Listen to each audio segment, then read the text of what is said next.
Falun Gong practitioners have been protesting opposite the Chinese embassy here for over 20 years. Usually they're here to give a voice to their loved ones tortured in China, but today it's different.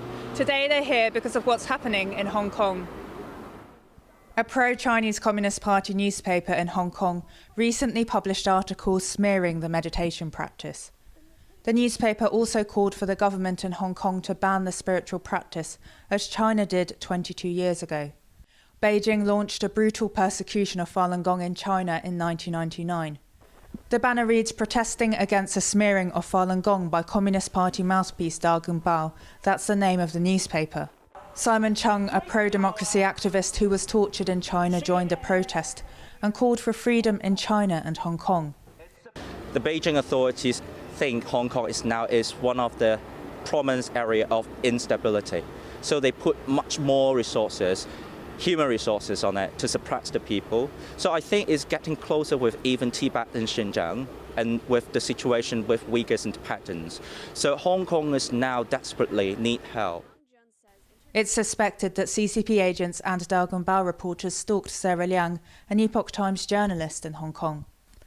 Last month, 4 intruders took hammers to the Epoch Times printing press. This latest move is a sign that Hong Kong is becoming increasingly like mainland China. Jane Warraw, NTD News, London. Hong Kong leader Carrie Lam said today the government was working on a fake news law to tackle misinformation, hatred and lies. Many are concerned that this may be the latest threat to press freedom in the financial hub. Hong Kong leader Carrie Lam said on Tuesday the government was working on a fake news law. The legislation will tackle misinformation, hatred and lies. We have no timetable. Speaking at the weekly press conference, Lam gave no timeline for the drafting process, but said the government was looking into other countries' approaches. The fake news law needs a lot of research, especially how overseas governments are tackling this increasingly worrying trend of spreading inaccurate information. But the announcement has been met with concern that this may be the latest turning of the screws, cracking down on media freedom in the global financial hub. This week, Hong Kong broadcaster RTHK announced reporter Nabella Cossa, known for her hard-hitting questions for Lam, would not have her contract renewed. The network also began removing some of its archives from its YouTube and social media channels, prompting online activists to quickly back up their content. Last month, RTHK journalist Bao Choi was found guilty on improperly accessing public records when investigating a mob attack on pro-democracy protesters in 2019. The case has fueled concern in Hong Kong, which has become increasingly authoritarian after a sweeping national security law imposed last year. And in other news, a Chinese computer engineer based in the US discovered a spy service integrated with his Android TV. It can collect data from all devices using the same network every 10 minutes. A Chinese netizen is revealing on social media that he recently found a suspicious data transfer service from the back end of his Chinese-made Android TV. He says that GoZen data service will scan all devices on the same network every 10 minutes. Then it will package and transmit the data to its company. US-based computer engineer Zhang Yubo from iHeartMedia believes the purpose of such data collection is to remotely control all connected devices.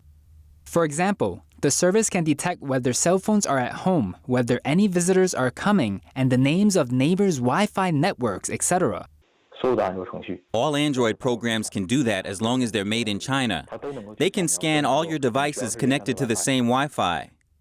The GoZen data service found on the back end of the TV is China's first big data company. By the end of 2018, the company already covered more than half of all smart TV backends in the country. GoZen data service responded last week, saying they collected the data only in order to launch targeted advertising. But Zhang thinks otherwise. If the Chinese regime asks for this data to monitor the people, do you think this company dares to say no? That's impossible. The company must obey. Some believe this is the Chinese regime's surveillance system in disguise. A Chinese netizen says China is now like a big prison. Now they treat all Chinese people as criminals. Their power is not overseen, and the absence of democracy makes every person a slave. Zhang says disconnecting your TV from the internet or using a separate Wi-Fi for TV are the two easiest ways to avoid being monitored. American video game developer Epic Games is facing off against Apple in court. Epic says Apple's App Store is an illegal monopoly that charges mobile apps an unfair amount. NTD's Patrick Hayden has the details. Epic Games and Apple's App Store trial has now begun. Epic says Apple has an illegal monopoly.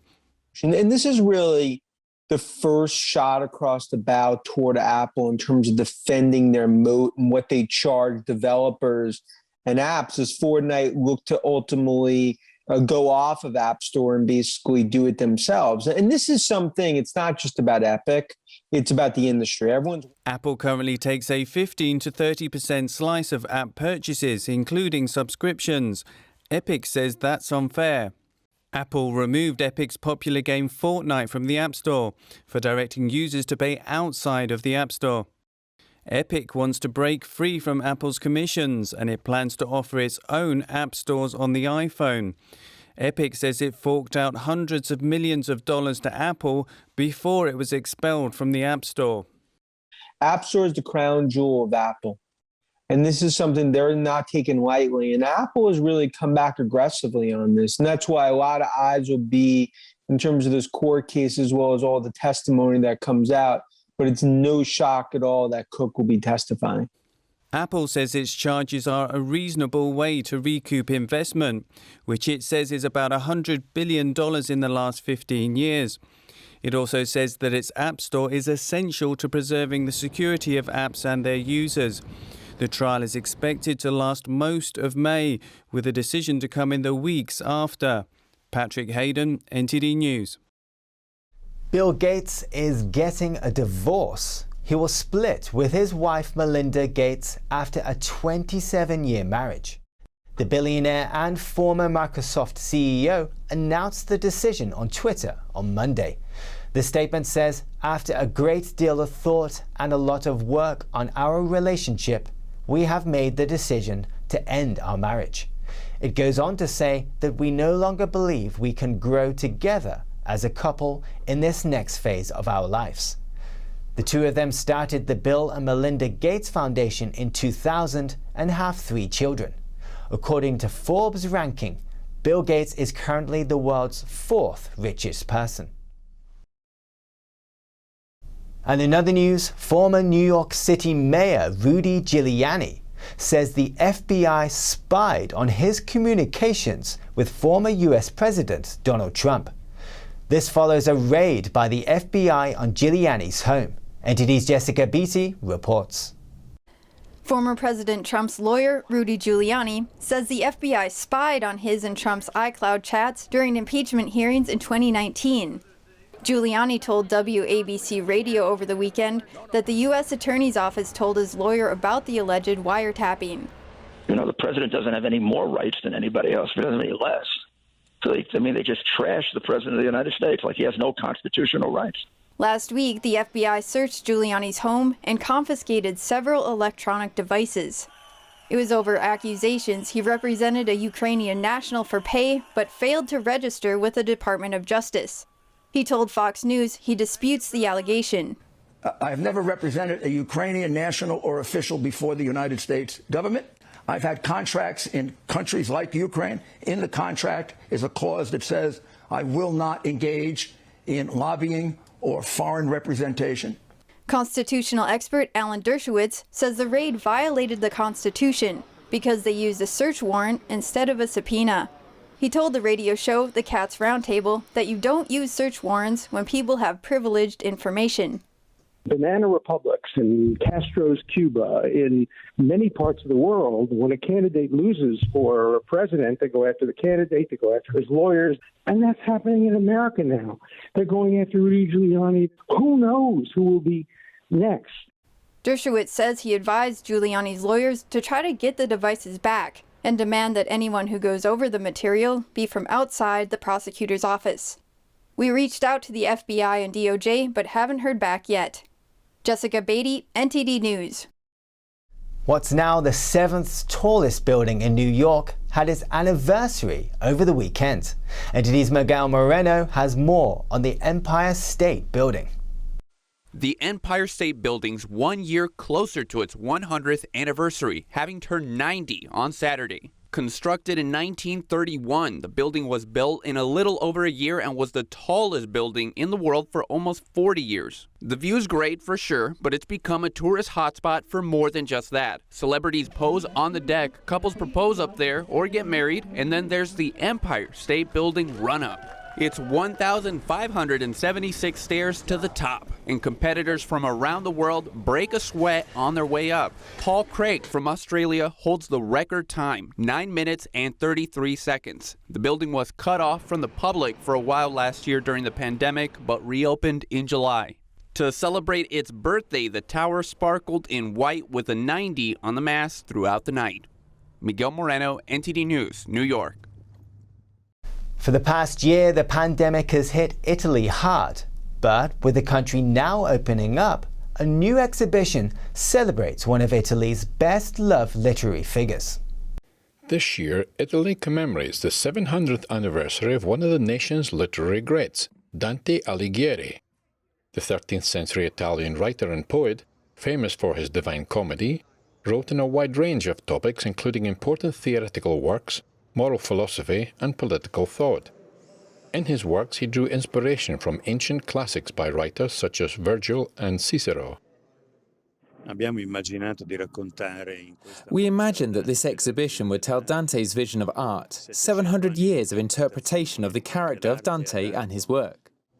The exhibition takes place in Forlì in northern Italy, the very place Dante was exiled to from Arezzo, 30 miles southeast of Florence in 1302. It is believed that Dante wrote most of his best works while he was in exile. The exhibition draws together around 300 artworks from world-class museum collections across the globe. The Uffizi Galleries alone has contributed some 50 works, including famous portraits of the poet and a set of drawings by Michelangelo.